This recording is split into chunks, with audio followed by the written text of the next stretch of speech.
नमस्कार दोस्तों, मैं पंडित सूरज मिश्रा। मेरे चैनल का नाम है पंडित सूरज मिश्रा। यदि आप YouTube पे सर्च करेंगे तो मेरा चैनल आपको मिल जाएगा।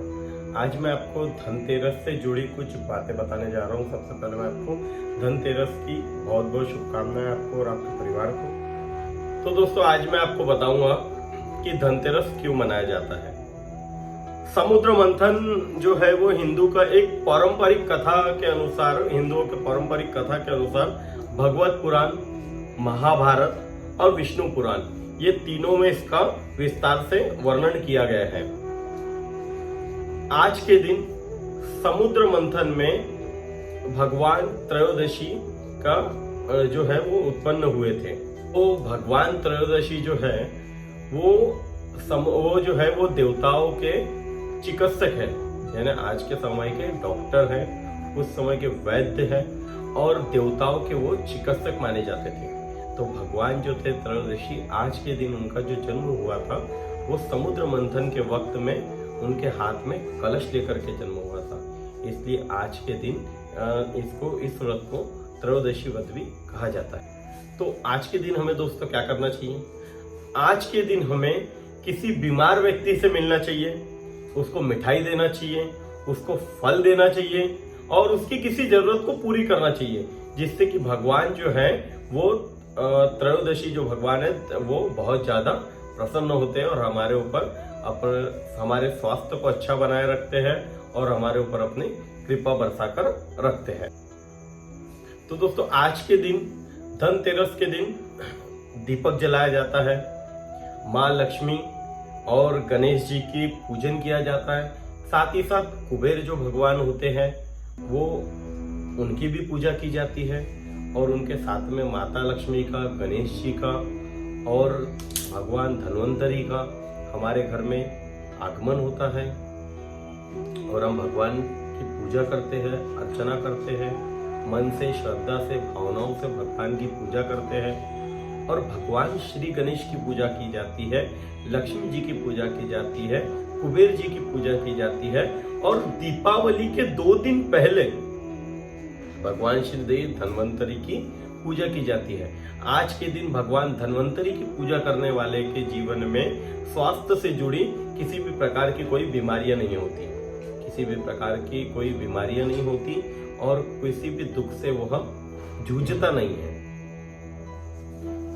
तो दोस्तों, एक दिन बातों ही बातों में यमराज जी और उनके दूत जो थे वो आपस में संवाद कर रहे थे। आपस में संवाद करते करते दूत ने एक प्रश्न पूछ लिया जो कि यमराज जी से पूछा। और यमराज जी से उन्होंने क्या प्रश्न पूछा कि प्रभु, अकाल मृत्यु से बचने का कोई तो उपाय होगा? जो मनुष्य है वो अकाल मृत्यु में मर जाता है, जैसे कि हम लोग देखते हैं अकाल मृत्यु में कई लोग मर जाते हैं। किसी का एक्सीडेंट हो जाता है, किसी को मृत्यु हो जाती है, किसी को अचानक हार्ट अटैक आ जाता है, अनेकों प्रकार की मृत्यु होती है जो कि अकाल मृत्यु में कुछ मृत्यु को माना जाता है। जैसे कि कोई ट्रेन में आ जाता है, किसी की बुद्धि खराब हो जाती है, कोई गाड़ियों से टकरा जाता है, तो ये सब अकाल मृत्यु होती है। तो यमदूत ने पूछा कि प्रभु, अकाल मृत्यु से बचने का कुछ उपाय तो बताइए। तो यमराज जी ने कहा कि अकाल मृत्यु से बचने का एक ही उपाय है कि आज के दिन यानी कि त्रयोदशी के दिन भगवान श्री यम के नाम का दीपक जो भी दक्षिण दिशा की ओर से लगाता है, दक्षिण दिशा से लगाता है, तो भगवान यमराज जी की कृपा उन पर बनी होती है और वह मनुष्य अकाल मृत्यु को प्राप्त नहीं होता। इस प्रकार दोनों यमदूत और यमराज जी का संवाद जो है वो आपस में चलता रहा।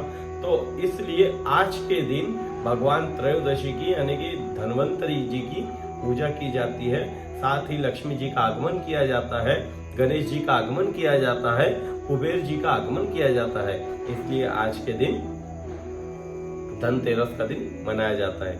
यह तो जो जानकारी रही, यह धनतेरस से जुड़ी हुई कुछ जानकारी है जो आज के दिन मैं आपको दे रहा हूँ। तो दोस्तों, जैन आगम जो है, तो जैन आगम में जो है धनतेरस का या ध्यान तेरस भी कहते हैं। भगवान महावीर जो स्वामी थे, इस दिन तीसरे और चौथे ध्यान में जाने के लिए योग निरोध के लिए चले गए थे। 3 दिन ध्यान के बाद, 3 दिन जब ध्यान लगाया उन्होंने, तो 3 दिन ध्यान के बाद योग निरोध करते हुए दीपावली के दिन निर्वाण को प्राप्त हुए थे। इसलिए जो जैन धर्म जो होता है वो तभी से इस दिन को धन्यतेरस यानी कि धन्यतेरस भी इस दिन को कहते हैं। इस दिन को बड़ा शुभ और बहुत ही अच्छा माना जाता है। आज के दिन लोगों का कुछ न कुछ खरीदने का योग बनता है। जैसे कि आज के दिन किसी भी प्रकार का कुछ न कुछ लेना चाहिए।